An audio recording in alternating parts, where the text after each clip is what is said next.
Hi, this is Mike J. Welcome back to the channel. What I want to talk about here today is for 2019, the third quarter, the Challenger did outsell the Mustang, and obviously outsold the Camaro.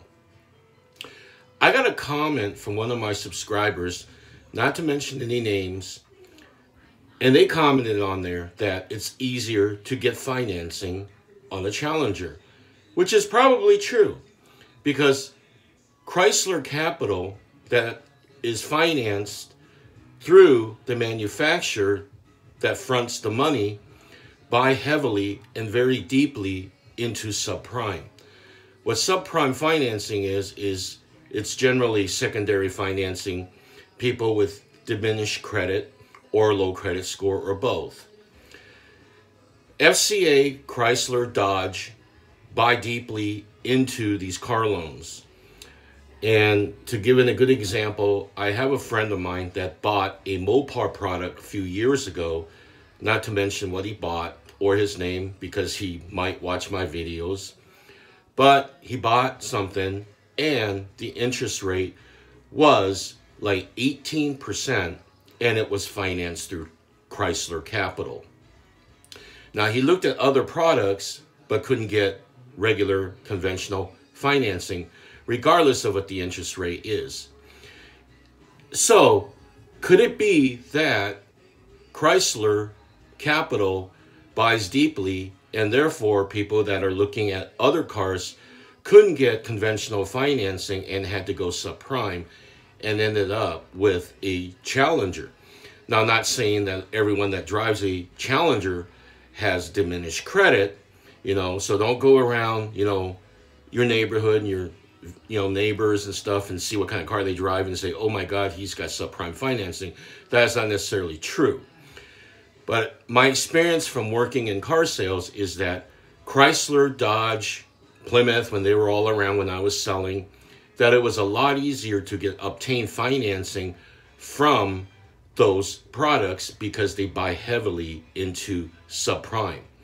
And those couple of years ago of people that bought cars, they were subprime, a lot of them, and now we're seeing a lot of defaults, in fact, in a lot of these loans. In fact, you can Google it, that subprime borrowing, led to higher payments, higher interest rates.